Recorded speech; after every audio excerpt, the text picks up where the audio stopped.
मला आज इथे बोलावलं त्याबद्दल मी उद्धव साहेबांचे आणि संपूर्ण शिवसेनेचे आभार मानतो. बरेच जण सांगतात की वकिलांनी कोर्टात बोलावं, बाकीच्या ठिकाणी बोलू नये. पण माझं असं स्पष्ट मत आहे की कायदा जर लोकांसाठी असेल तो लोकांमध्ये सुद्धा बोलला गेला पाहिजे. आज जनतेचं न्यायालय आयोजित करण्याला आणखी एक वेगळी किनार सुद्धा आहे की आज ज्यांनी न्याय तत्वावर आधारित अनेक निर्णय दिले ते देताना न्यायाधीशांना मार्गदर्शन केलं. ज्यांचं मार्गदर्शन न्यायाधीश घ्यायचे सर्वोच्च न्यायालयातले आणि उच्च न्यायालयातले सुद्धा, त्या नानी पालखीवालांचा आज जयंती दिवस आहे. आज या कार्यक्रमामध्ये या जनता न्यायालयात वेगवेगळ्या बाजू नाही आहेत, केवळ सत्याची बाजू आहे. ही सत्याची बाजू मांडत असताना आपल्या सगळ्यांच्या मनात स्पष्टता असली पाहिजे की आपण अपात्रतेच्या सुनावणीबद्दलचा कायदा, त्यामध्ये झालेला न्याय आणि अन्याय आणि या निर्णयाच्या कायदेशीर बाबींचं विश्लेषण करण्यासाठी इथं जमलेलो आहोत. भारतातल्या प्रत्येक नागरिकाला उच्च न्यायालयात सर्वोच्च न्यायालयात दिलेल्या निर्णयाचं विश्लेषण करण्याचा पूर्ण हक्क आहे. त्याच्यामधून कोणत्याही न्यायालयाचा अवमान होत नाही. त्यामुळे शिवसेनेने हा कार्यक्रम आयोजित केला, त्याच्याबद्दल त्यांचे मी जास्त आभार मानतो की या निमित्ताने नागरिकांनी आता न्यायालयाच्या अनेक निर्णयांचं विश्लेषण जाहीरपणे, अत्यंत साध्या सोप्या भाषेत स्पष्टपणे आणि कोणतीही चुकीची असभ्यतेची भाषा न वापरता करणं सुरू करावं. कारण की न्यायालय एक व्यवस्था म्हणून आणि यंत्रणा म्हणून सुद्धा दबावाखाली घेण्यात आलेली आहे, हे वास्तव आपल्याला विसरून चालणार. पक्षांतर कसं करायचं याबद्दलची एक बेकायदेशीर बाराखडी प्रस्थापित करणारा निर्णय म्हणून राहुल नार्वेकर यांनी दिलेल्या निर्णयाकडे आपल्याला बघायला पाहिजे. राहुल नार्वेकर यांच्याबद्दल व्यक्ती म्हणून आपल्याला काही बोलायचं नाही. कोणत्या न्यायालयातले न्यायाधीश असतील त्यांच्याबद्दल आपल्याला व्यक्ती म्हणून बोलायचं नाही. पण ही जी कायदेविरोधी प्रवृत्ती तयार होत आहे त्याच्याबद्दल या जनतेच्या न्यायालयात बोललं गेलं पाहिजे. 10 जानेवारी 2024चा निर्णय हा लक्षात घेणं, याचं विश्लेषण करणं आणि आणखी आपल्याला सायंटिफिक भाषेत बोलायचं असेल तर चिरफाड या निर्णयाची करणं हे खूप जास्त आवश्यक आहे. कारण की याच्यातून आपल्याला लोकशाही कशी मारली जाते हे सुद्धा दिसू शकणार. बरेचदा अशा प्रकरणांमध्ये म्हणजे 10व परिशिष्ट किंवा भारतीय संविधानासंदर्भातले जेव्हा प्रकरण असतात तेव्हा लोक माझ्यासारख्या वकिलांना अनेकदा म्हणतात की तुम्ही वकील आहे, तुम्ही राजकारणाबद्दल बोलू नका, तुम्हाला बोलायचं असेल ते कोर्टात बोला. आणि म्हणून त्याचं उत्तर आधी आपल्या सगळ्यांना दिलं पाहिजे की भारतीय संविधान हे एक राजकीय डॉक्युमेंट आहे, पॉलिटिकल डॉक्युमेंट आहे, पॉलिटिकल पॉलिसी डॉक्युमेंट आहे की भारत एक राज्यव्यवस्था म्हणून कशा पद्धतीने चालेल याबद्दलचं विस्तृत विवेचन करणारं पॉलिटिकल डॉक्युमेंट आहे. भारत हा देश आपण जेव्हा पाहतो नकाशा तेव्हा त्याच्यावर लिहिलं असते पॉलिटिकल मॅप ऑफ इंडिया. तो सुद्धा पॉलिटिकल देश हा सुद्धा पॉलिटिकल अस्तित्व असलेला आहे. आणि त्यानंतर आपण आहोत सगळेजण नागरिक आणि मतदार, जे आपण नागरिक असल्यामुळे आणि नागरिक असणं सुद्धा एक राजकीय संकल्पना आहे. त्यामुळे माझं असं स्पष्ट मत आहे की प्रत्येकाने, प्रत्येक व्यवसायातल्या प्रत्येक सुशिक्षित व्यक्तीने राजकारणाबद्दल बोललं पाहिजे. हा विषय तर संपूर्ण राजकारणाचा आहे की 10व परिशिष्टच राजकारणाबद्दल आहे की पात्र कोण आणि अपात्र कोण, आणि त्यामुळे चूक कोण आणि बरोबर कोण हे ठरवत असताना एक बाजू घेणं आवश्यक आहे आणि ती सत्याची बाजू असली पाहिजे. माझी जेव्हा उद्धव साहेबांची भेट झाली पहिल्यांदा, ते म्हणाले की तुम्ही टीव्ही चॅनलवर आमची बाजू चांगली मांडता. तेव्हा मी त्यांना सांगितलं की मी तुमची बाजू मांडत नाही आहे, तुम्ही संविधानाच्या बाजूने आहे.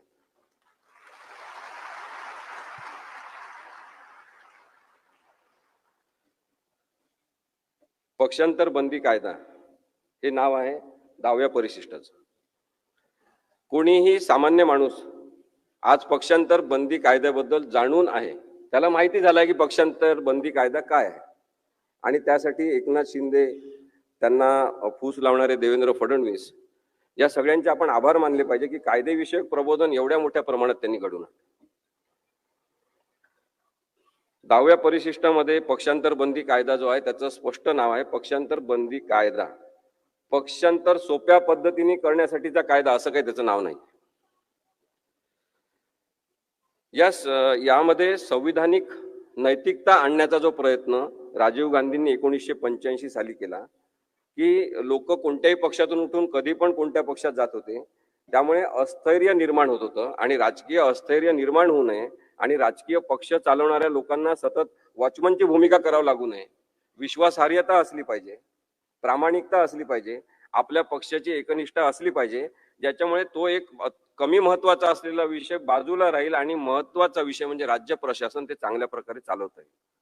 या उद्देशाने पक्षांतर बंदी कायदा 1985 साली अस्तित्वात आला. त्याच्यामधलं परिच्छेद 1B, 1A, 1B हे दोन अत्यंत महत्वाचे आहे. 1B मध्ये सांगितलेलं आहे की लेजिस्लेचर पार्टी म्हणजे काय. लेजिस्लेचर पार्टी म्हणजे विधिमंडळ पक्ष म्हणजे काय. विधिमंडळ पक्ष आणि दुसरी 1C मध्ये व्याख्या केलेली आहे की ओरिजिनल पॉलिटिकल पार्टी म्हणजे मूळ राजकीय पक्ष म्हणजे काय. ओरिजिनल पॉलिटिकल पार्टी जी आहे ती जननी आहे त्या पॉलिटिकल पार्टीची. सगळेजण जे अस्तित्वात असतात ते त्या राजकीय पक्षाचे सदस्य असतात. आणि लेजिस्लेचर पार्टी जी आहे विधिमंडळ पक्ष आमदारांनी निवडून आल्यावर तयार झालेला विधिमंडळ पक्ष असतो. विधिमंडळ पक्षाचं आयुष्य हे 5 वर्षाचं असते, कारण की 5 वर्षानंतर ते लोक बदलतील, काही जण पुन्हा निवडून येतील, पण नवीन विधिमंडळ पक्ष तयार होईल. त्यामुळे विधिमंडळ पक्ष ही अस्थायी स्वरूपाची व्यवस्था आहे आणि म्हणून कायद्यामध्ये विधिमंडळ पक्षाला महत्व नाही. जो मूळ राजकीय पक्ष आहे त्याला महत्व आहे. आपल्या बाबतीत पाहायचं असेल तर मूळ राजकीय पक्ष शिवसेना आहे, बाळासाहेब ठाकरेंनी स्थापन केलेलं आहे, त्यांच्या सहीने रजिस्ट्रेशन झालेलं आहे. आणि त्यामुळे मूळ राजकीय पक्ष हा पक्ष चालवेल. विधिमंडळ पक्ष हे आमदार म्हणून निवडून आलेल्या लोकांचा जो पक्ष आहे त्याच्यावर सुद्धा नियंत्रण ठेवण्याचे सगळं कायद्यानुसार हे राजकीय मूळ राजकीय पक्षाला आहे, ओरिजिनल पॉलिटिकल पार्टीला आहे. एवढं ते सोपं आहे. आता या दोन व्याख्या पाहिल्यावर आपल्याला लक्षात आलं असेल की अस्थायी स्वरूपाची जी व्यवस्था आहे ती विधिमंडळ पक्ष आहे. म्हणजे एकनाथ शिंदे आणि त्यांच्यासोबत पळून गेलेले जे लोक आहेत ते या अस्थायी स्वरूपाच्या 5 वर्षाचं आयुष्य असलेल्या विधिमंडळ पक्षाचे सदस्य होते. काही जण अर्थात त्याचे राजकीय पक्षाचे सुद्धा सदस्य असतील, पण ते विधिमंडळ पक्ष म्हणून तेवढंच महत्व आहे जेवढं कायद्यामध्ये सांगितलेलं आहे. याच्यामध्ये आणखी पुढचा भाग आहे तो आहे 21A आणि 21B. मी आपल्याला अत्यंत सोप्या भाषेत कायदा समजून सांगण्याचा प्रयत्न करतोय, कारण की या जनता न्यायालयाचा उद्देश हा सुद्धा आहे असं मला वाटते की आपण सगळ्यांनी, इथं बसलेल्या सगळ्यांनी महाराष्ट्रातल्या प्रत्येक ठिकाणी या केसबद्दल, या निकालाबद्दल आपण विश्लेषण अत्यंत सभ्य भाषेत सगळ्यांना सांगितलं पाहिजे. 21A आहे की स्वतःहून राजकीय पक्ष सोडणे. कोणाला स्वतःहून राजकीय पक्ष सोडायचा असेल तर त्यांना तशी मुभा आहे. म्हणजे कोणाला वाटत असेल की या पक्षामध्ये हुकुमशाही आहे तर ते पक्ष सोडू शकतात. कुणाला वाटत असेल की हिंदुत्व या पक्षाने सोडून दिलेलं आहे तर ते पक्ष सोडू शकतात. त्या आधारे मात्र ते पक्ष सोडल्यावर डिस्क्वालिफाय होतात, म्हणजे अपात्र होतात. ते आमदार म्हणून राहण्यासाठी पात्र ठरत नाही. 21B आहे त्याच्यामध्ये सांगितलेलं आहे की जर पक्षाचा आदेश ज्यांनी दिला पाहिजे अशा व्हीपची नेमणूक मूळ राजकीय पक्षाच्या नेत्यांनी केली असेल आणि त्यांनी एखाद्या मीटिंगसाठी बोलावलं असेल किंवा विधिमंडळाच्या कामकाजामध्ये मतदानाच्या संदर्भातला व्हीप काढला असेल तर त्याचं पालन केलं पाहिजे. विधिमंडळ पक्षाच्या आमदारांवर ही जबाबदारी आहे की त्यांनी त्या पक्षाच्या आदेशाचं पालन केलं पाहिजे, कारण पक्षाची शिस्त असली पाहिजे आणि त्या शिस्तीचा संदर्भ हा आपल्या राजकीय स्थैर्याशी असल्यामुळे तशा पद्धतीने रचना करण्यात आलेली आहे. मग कोणी जर व्हीपचं पालन केलं नाही किंवा एखाद्या पक्षाच्या महत्वाच्या मीटिंगला बोलवलेलं असतानाही गेलं नाही तर तशा आधारे अपात्रता त्यांच्यावर येऊ शकते. परिच्छेद 3 जो आहे या 10व्या शेड्यूल मधला, त्याच्यामध्ये असं होतं की स्प्लिट म्हणजे उभी फूट झाली असेल, की अर्धे लोक तिकडे अर्धे लोक इकडे असं गेलं असेल, तर आधी त्या संदर्भात त्यांना संरक्षण असायचं की तुम्ही अर्धे लोक फुटून गेलेले, त्याच्यामुळे तुम्हाला कोणाला अपात्र करता येणार नाही. परंतु नंतर कायदेशीर सुधारणा जेव्हा झाली तेव्हा परिच्छेद 3 हे डिलीट करण्यात आलं. त्यामुळे आता कोणालाही स्प्लिट आम्ही केलेला आहे, आम्ही पक्ष सोडून सगळेजण गेलेलो आहे, आम्ही जास्त संख्येने गेलेलो आहे, त्याच्यामुळे आम्हाला संरक्षण आहे, आम्हाला अपात्र ठरू नका असं म्हणण्याचा कोणताही अधिकार कोणाला राहिलेला नाही.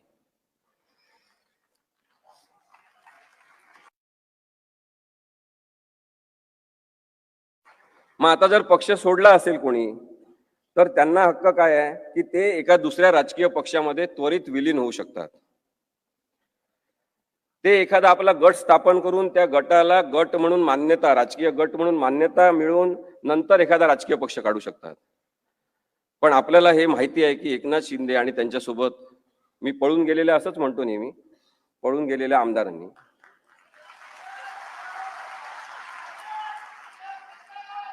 कधीही पक्षामध्ये कोणत्या ते विलीन झालेले नाही आणि नाही त्यांनी कोणता गट स्थापन केला. ते सतत हेच सांगत राहिले, आता पण हेच सांगतात की आम्ही शिवसेनेतच आहोत, आमची शिवसेना आहे, आणि त्यामुळे ते अपात्र ठरतात. ही राहुल नार्वेकर यांनी निर्णय देण्याच्या पूर्वीची सगळी परिस्थिती. त्यांनी मर्जर केलं नाही, आपल्याला माहिती आहे. दुसरी गोष्ट, 2/3 लोक जर बाहेर गेले तर त्यांना संरक्षण मिळू शकते, त्यांनी गट स्थापन केला तर किंवा विलिनीकरण केलं तर. परंतु एकनाथ शिंदेसह गेलेले सगळेजण हे 2/3 संख्येने गेले का, हा प्रश्न महत्वाचा आपण विचारला पाहिजे. आणि त्या प्रश्नाचं उत्तर असं आहे की 2/3 संख्येने ते गेले नाही. ते पहिले 16 जण गेले. त्यांनी तिथे अनेकांना आमंत्रित केलं, आमिष दाखवले, दबाव टाकला, त्यांचे फाईल तयार होते, त्यांना भीती दाखवली. आणि काही जण सुरतला जाऊन त्यांना मिळाले, काही जण गुवाहाटीला जाऊन मिळाले, आणि तसं करून ते मुंबईला आले. आणि मुंबईमध्ये पण काही जण खूप जास्त वल्गना करणारे जे शिवसेनेसोबत होते ते सुद्धा जाऊन त्यांना मिळाले. अशा प्रकारे ते 38 ते 40 जण झाले. हे सगळे जण 2/3 मेजॉरिटीनी बाहेर पडले नाही, त्यामुळे त्यांना कोणतंही कायद्याचं संरक्षण नाही, ते अपात्र आहेत.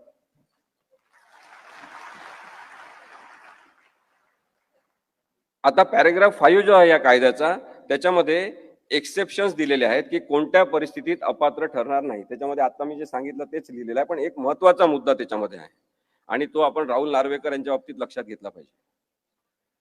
जेव्हा एखाद्याची विधानसभा अध्यक्ष म्हणून नेमणूक होते तेव्हा त्यांनी तटस्थ वागलं पाहिजे, पक्ष निरपेक्ष वागलं पाहिजे आणि प्रामाणिकपणे राहिलं पाहिजे, अशी अट कायद्याला अपेक्षित आहे. असं कायद्याला अपेक्षित आहे की हा माणूस आता निरपेक्ष वागेल, पक्षाशी याचा संबंध नाही. आणि म्हणून याच्यामध्ये एक तरतूद आहे की विधानसभा अध्यक्षपद आपल्याला मिळाल्यानंतर साधारणतः नैतिक प्रामाणिकता याची जाणीव ठेवून त्याचा राजीनामा द्यायचा, आणि राजीनामा दिला तरी तो अपात्र ठरत नाही, त्याला संरक्षण आहे कायद्यानुसार. आणि ज्यावेळेस तो माणूस विधानसभा अध्यक्ष राहणार नाही तेव्हा परत तो त्या पक्षामध्ये जाऊ शकतो, तो पात्रच राहील, त्याला अपात्र ठरवण्यात येणार नाही. राहुल नार्वेकर यांनी राजीनामा दिला नव्हता, आपल्याला माहिती आहे. पॅरा 6 हा एक महत्वाचा सांगतो आणि मग मी पुढचं ज्या घडामोडी आहेत त्या आपण कायदेशीर दृष्टिकोनातून आपल्यासमोर मांडतो.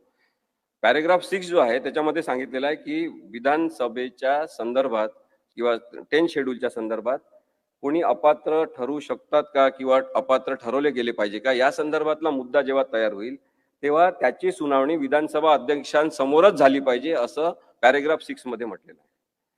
आणि त्यामुळे सेपरेशन ऑफ पॉवर्स याला आपण म्हणतो की शक्तीचं विकेंद्रीकरण केलेलं आहे. आणि त्यामुळे सर्वोच्च न्यायालयाने तो नैतिकतेचा टेंबा लावून असं सांगितलं की आम्ही हा निर्णय घेणार नाही, हा निर्णय विधानसभा अध्यक्षांनी घेतला पाहिजे. म्हणजे एक प्रकारे त्यांनी विधानसभा अध्यक्षांना कायदेशीर अधिकार आहे आणि संविधानिक अधिकार आहे हा निर्णय घेण्याचे, त्यामुळे त्यांनी तो निर्णय घ्यावा असं सांगताना ज्या गोष्टी जाहीर केलेल्या आहेत त्या सुद्धा पाहणं महत्वाचं आहे.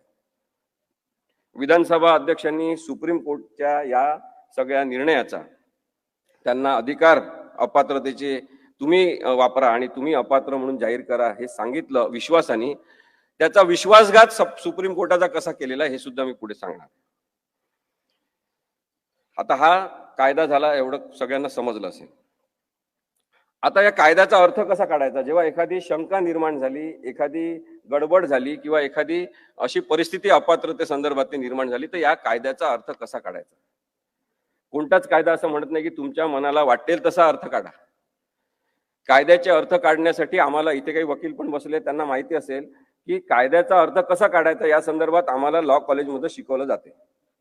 आणि ते काय शिकवलेलं असते की इंटरप्रिटेशन ऑफ स्टॅच्यूट म्हणून कायदा असतो. जेव्हा कायद्याचा अर्थ अस्पष्ट आहे किंवा त्याचे अर्थ काढण्याची गरज आहे, तेव्हा अर्थ कसा काढायचा याच्यासाठी इंटरप्रिटेशन ऑफ स्टॅच्यूट नावाचा की कायद्याचे अन्वय अर्थ काढण्याच्या संदर्भातले नीतिनियम असलेला मॅक्सवेल यांचं एक पुस्तक आहे. ते साधारणतः आम्ही रेफर करतो आणि त्याच्यामध्ये सांगितलेलं आहे की आधी जसा कायदा सांगितलेला आहे तसाच कायदा, ज्या शब्दात म्हटलेला आहे ना तसाच कायदा, त्याचा काही अर्थबिर्थ काढायचा नाही.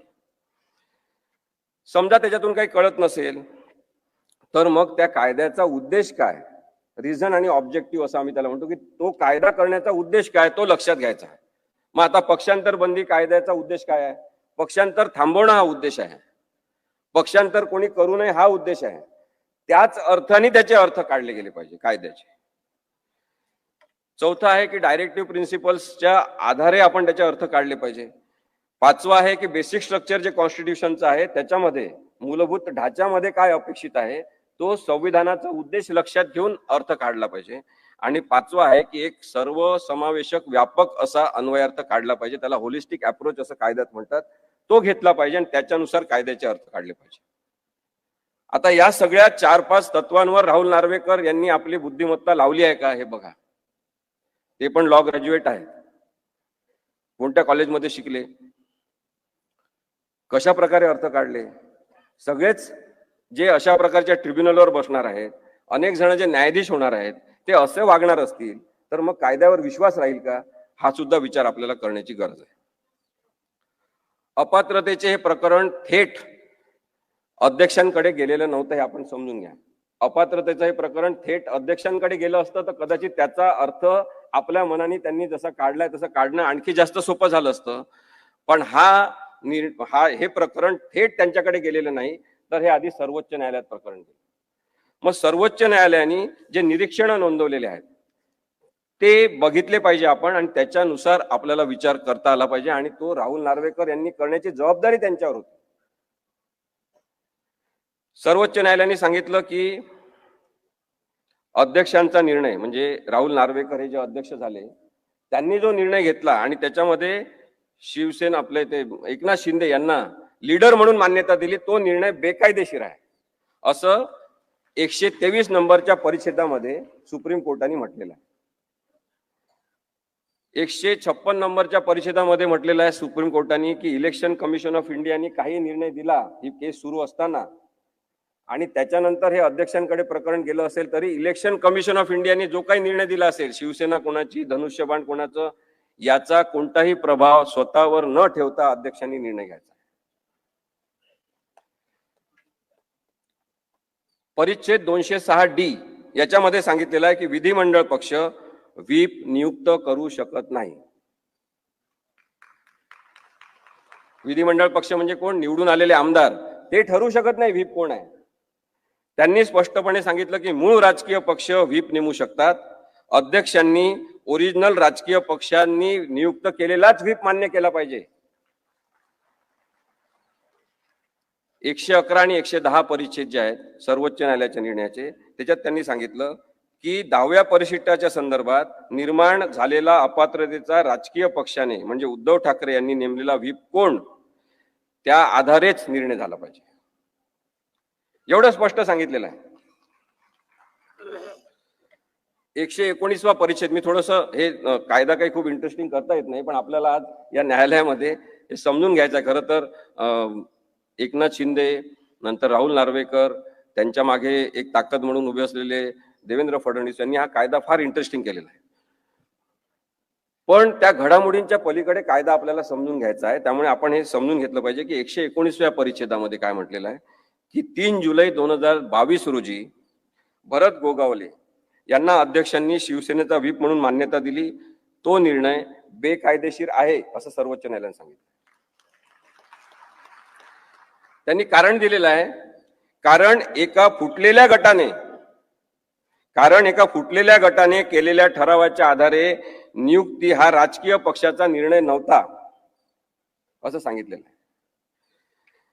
122वा परिच्छेद आहे, त्याच्यात त्यांनी म्हटलंय की अजय चौधरी यांना राजकीय पक्षाने लीडर म्हणून मान्यता दिली. याबाबत 21 जून 2022 रोजी उपाध्यक्ष जे होते कार्यरत त्यांना शंका घेण्याचं काहीच कारण नव्हतं, कारण की उद्धव साहेब ठाकरे यांच्याच सहीने एकनाथ शिंदे यांची सुद्धा नेमणूक झालेली होती. त्यामुळे अजय चौधरी यांना राजकीय पक्षाने लीडर म्हणून नेमणूक केली, त्याला त्यांनी जेव्हा उपाध्यक्ष असलेल्या व्यक्तीने मान्यता दिली, तो निर्णय बरोबर होता असं सुद्धा सर्वोच्च न्यायालयाने सांगितलेलं आहे. आता त्या 123व्या पॅरेग्राफ मध्ये आणखी एक म्हटलेलं आहे महत्वाचं, ज्याचं यांनी खूप भांडवल केलं या निर्णयामध्ये. तो भाग आहे की 22 जून 2022 रोजी एका गटाने केलेली नियुक्ती व ती मूळ राजकीय पक्षाची इच्छा नव्हती. अध्यक्ष राहुल नार्वेकर यांचा एकनाथ शिंदे यांना गटनेता म्हणून मान्यता देण्याचा निर्णय बेकायदेशीर आहे. याच्यामध्ये त्यांनी हा शब्द वापरलेला आहे की एका गटाने केलेली नियुक्ती राजकीय पक्षाची इच्छा नव्हती. राजकीय पक्ष म्हणजे रजिस्टर्ड असलेला उद्धव बाळासाहेब ठाकरे यांच्या सहीचा पक्ष. त्यांची ती पॉलिटिकल विल नव्हती, त्यांचं ते काही इच्छा नव्हती आणि तशा वेळेस त्या व्यक्तीला आपण मान्यता देऊ शकत नाही असं कारण सुद्धा, त्याला रिझनिंग असं म्हणतात, असं कारण सुद्धा सर्वोच्च न्यायालयाने दिलेलं आहे. 206B मध्ये त्यांनी सांगितलं की आता या सगळ्या प्रकरणाचा निकाल अध्यक्षांनी घेतला पाहिजे असं त्यांनी सांगितल्यावर त्यांनी पुढे म्हटलेलं आहे 206B मध्ये की अध्यक्षांनी वाजवी कालावधीमध्ये या प्रकरणाचा निकाल लावला पाहिजे. वाजवी कालावधी म्हणजे रिझनेबल टाइम. रिझनेबल टाइम काय असेल याच्या संदर्भातले 2-3 केसेसचे पुरावे देण्यात आले न्यायालयामध्ये. त्याच्यामध्ये त्यांनी सांगितलेलं होतं की साधारणतः 3 महिन्याचा कालावधी हा वाजवी कालावधी असू शकतो, त्यापेक्षा जास्त कालावधी लागायला नको. माझं तर वकील म्हणून असं म्हणणं होतं तेव्हापासून की हा निर्णय तर जसं आपण ते मॅगी फूड तयार करतो ना, पटकन टाकलं की मॅगी तयार, तसा तयार असलेला निर्णय होता. पण केवळ संविधानिक तरतुदीनुसार अध्यक्षांनी जाहीर करायचा अपात्र कोण आहे, त्यामुळे त्यांच्याकडे तो निर्णय सोपवण्यात आला होता. पण त्यांनी त्याच्यामध्ये खूप मोठ्या प्रमाणात राजकारण केलं, जे संविधानाला आणि 10व्या परिशिष्टाला अपेक्षित नाही. राहुल नार्वेकर यांना पुढे करून राहुल नार्वेकर यांच्या मदतीने राजकारण करणारे सगळेजण लोकशाही द्रोही आहेत.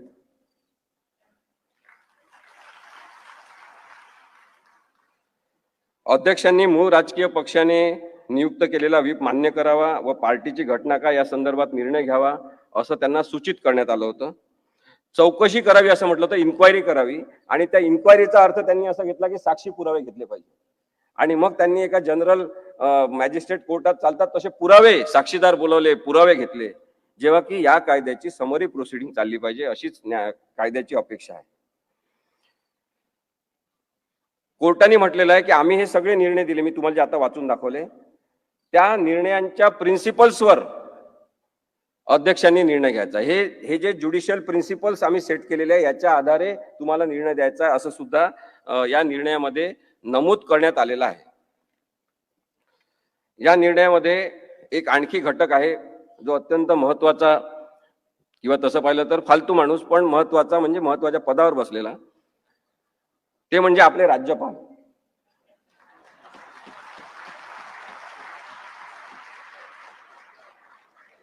न्यायालयाने दुःख व्यक्त केलं आपल्या सगळ्यांतर्फे, सगळ्या भारतीय नागरिकांचं दुःख व्यक्त केलं आणि सांगितलं की घटनात्मक पद असलेल्या राज्यपाल पदावर बसलेल्या एखाद्या माणसाने लोकशाही मार्गाने स्थापन झालेलं सरकार उलथून टाकण्यामध्ये सहभाग घेणे अत्यंत दुःखद आहे.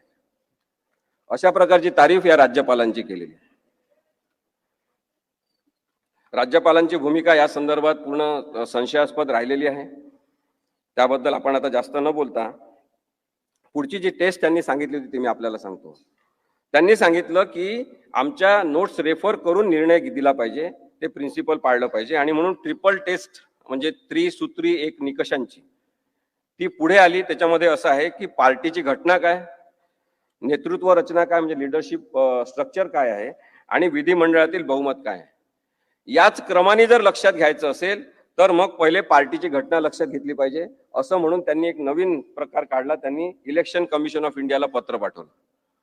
त्यांना जेव्हा सर्वोच्च न्यायालयाने निर्णय दिला त्याच्यानंतर ते काहीच करत नव्हते आणि जवळपास 1.5 महिन्यांनी त्यांनी त्या इलेक्शन कमिशनकडे पत्र पाठवून विचारणा केली की यांची घटना काय आहे. कदाचित तोपर्यंत ठरलं असेल की यांनी विचारायचं आणि त्यांनी काय सांगायचं. ही कॉन्स्पिरसी आपण लक्षात घेतली पाहिजे की न्यायिक व्यवस्थापन करण्यासाठी म्हणून तुम्ही बसलेले असता तेव्हा तुम्हाला कॉन्स्पिरसी करण्याचा हक्क नाही. आणि म्हणून मी मगाशी सांगितलं जे कायद्यात लिहिलेलं आहे तशाच प्रकारचा अर्थ काढला गेला पाहिजे. नेतृत्व रचना काय आहे हे सुद्धा त्या घटनेच्या आधारे पाहिलं पाहिजे. त्यांनी 1999चीच घटना गृहीत धरली. त्याच्याबद्दल ॲडव्होकेट अनिल परब साहेब बोलतील आपल्याशी, ते सगळे पुरावे दाखवतील आपल्याला की कशा पद्धतीने हा खोटेपणा शिजलेला आहे. आता याच्यामध्ये तिसरा मुद्दा जो आहे विधिमंडळ पक्षातील बहुमत. राहुल नार्वेकर यांनी विधिमंडळ पक्षातील बहुमत महत्वाचं आहे हेच मानून निर्णय दिला. जेव्हा की विधिमंडळ पक्ष म्हणजे सर्व काही नाही, 5 वर्षाचा अल्प आयुष्य असलेली ती एक अस्थायी स्वरूपाची मंडळाची बॉडी आहे. सुप्रीम कोर्टाने त्यांच्या निर्णयात हे सांगितलं होतं. माझे मित्र ॲडव्होकेट रोहित शर्मा इथे आहेत, त्यांना पण माहिती आहे की बहुमत म्हणजे काय हे सांगत असताना जेव्हा बहुमताचाच एक डिफेन्स करण्यात आला तयार, तेव्हा सर्वोच्च न्यायालयाने सांगितलं की केवळ बहुमत महत्वाचं नाही, ते जे बहुमत आहे त्याला लीगल आयडेंटिटी काय आहे, कायदेशीर नाव काय आहे त्या बहुमताचं. या बहुमताचं कायदेशीर नाव काय आहे? एकनाथ शिंदे यांच्यासोबत पडून गेलेले, पक्ष फोडलेले, अजून काय ओळख आहे. आणि त्यालाच बहुमत मानून यांनी निर्णय दिलेला आहे.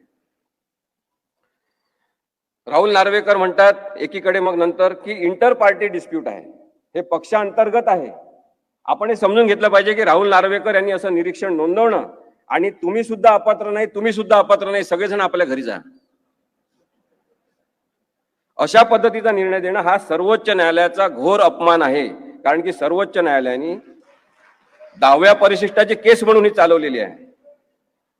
वयाने अत्यंत ज्येष्ठ आणि सिनियर असलेले 5 न्यायाधीश एकत्र बसतात, 5.5 महिने हिअरिंग घेतात, 10व्या परिशिष्टाची केस म्हणून ही चालवतात. आणि तुम्ही इथे म्हणता की 10व्या परिशिष्टाची केस नाही, इंटर पार्टी डिस्प्यूट आहे. आणि इंटर पार्टी डिस्प्यूट असल्यामुळे 10वं परिशिष्ट लागूच होत नाही. याच्याबद्दल महाराष्ट्रातल्या सगळ्या लोकांनी प्रश्न विचारला पाहिजे. हा इंटर पार्टी डिस्प्यूट नाही आणि तरी सुद्धा अशा प्रकारचा निर्णय दिलेला आहे. आता असाच निर्णय होणार आहे असं महाराष्ट्रातल्या सगळ्या लोकांना माहित होतं. हे या न्यायालयाचं परत एक वैशिष्ट्य. एकूण एक लहानात लहान गावातल्या माणसाला माहित होतं की असाच निर्णय होणार.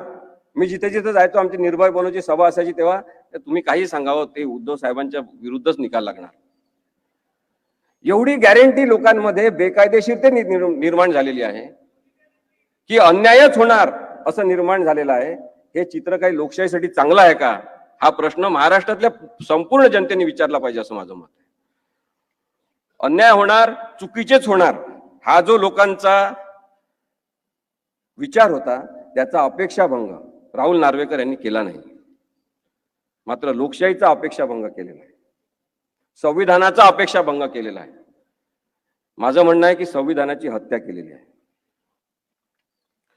सर्वोच्च न्यायालयाच्या सगळ्या निकाल आणि निकषाचा त्यांनी अपमान केलेला आहे. संविधानिक उद्देशाचा त्यांनी चिंधड्या उडवलेल्या आहे. मी उद्धव साहेबांसमोर सुद्धा हे सांगायला मागे पुढे बघणार नाही, कारण मला काही प्रॉब्लेम नाही तसं म्हणण्यामध्ये सुद्धा की हा केवळ उद्धव साहेबांचा प्रश्न नाही. ही केस म्हणजे काय केवळ शिवसेनेचा इथे बसलेल्या लोकांचा प्रश्न नाही. ही केस म्हणजे वाईट प्रवृत्तीचं राजकारण वाढत राहणार हा चिंतेचा जो याच्यातला हे आहे मुद्दा आहे तो आहे. हा लोकशाही समोरचा मुद्दा आहे. आणि म्हणून भीती वाटते आपल्याला, मला भीती वाटते की अशा पद्धतीने जर न्याय होणार असेल, जसं मगाशी संजय राऊत साहेब म्हणाले की सगळ्या वकिलांनी खूप चांगली बाजू मांडली, आमच्यातर्फे सगळे साक्षी पुरावे चांगले देण्यात आले. आता हा काळच राहणार नाही की काय की कोणीतरी खूप हुशार असेल पण तरी त्याच्या बाजूने विरुद्ध निकाल लागेल आणि बाकी लोक त्याला म्हणतील माहित आहे किती हुशार आहे, तुमचा तो विरुद्ध निकाल लागेल. ही परिस्थिती चांगली नाही आहे. आणि म्हणून मला असं वाटतं की म्हणजे मला खूप त्रास व्हायला लागलेला आहे जेव्हापासून संविधान कळायला लागलेलं आहे. मानसिक त्रासाचा हा मुद्दा होऊ शकतो काही लोकांसाठी ज्यांचं डोकं ठिकाणावर आहे, ज्यांना हे कळतं की हा कसा काय निर्णय दिलेला आहे. आणि आता यांच्यापैकीच काही जण 14 केसेस यांच्या विरुद्ध दाखल केले. इथे बसलेले काही लोक खाली बसलेले भरत गोगावले यांनी दाखल केले हायकोर्टामध्ये केसेस की या सगळ्या लोकांना अपात्र का केलं नाही. न्यायालयाने अशा प्रकारची केस दाखल करून घेऊ सुद्धा नाही असं माझं म्हणणं आहे. तुम्ही संपूर्ण न्यायव्यवस्थेची कायद्याची थट्टा उडवता का? यांच्यावर खूप मोठा फाईन मारला पाहिजे उच्च न्यायालयाने असं माझं मत आहे.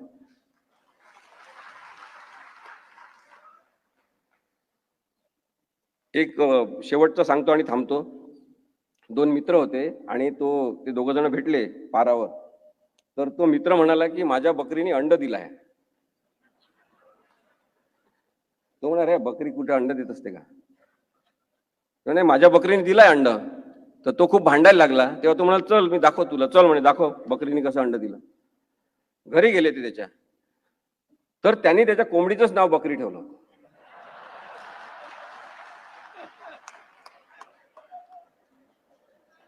राहुल नार्वेकर यांनी अन्यायाचं नाव न्याय ठेवलेलं आहे.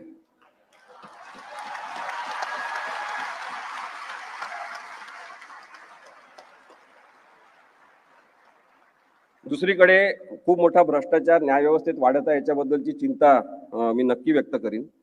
मी जस्टिस चंद्रशेखर धर्माधिकारी जिवंत असताना त्यांच्यासोबत काम करत होतो. ते नेहमी सांगायचे की आता कायद्याचं राज्य काही राहिलं नाही, काय द्यायचं राज्य राहिलेलं आहे. आणि असं जर चित्र असेल तर हे लोकशाहीसाठी काही चांगलं नाही. त्यामुळे आपण शिवसेनेच्या सगळ्या इथे जमलेल्या पदाधिकाऱ्यांना आणि हे ऐकत असलेल्या सगळ्या महाराष्ट्रातल्या लोकांना मला सांगायचं आहे की लोकशाहीवर प्रेम करणं आपण या केसच्या निमित्ताने शिकलं पाहिजे. धन्यवाद.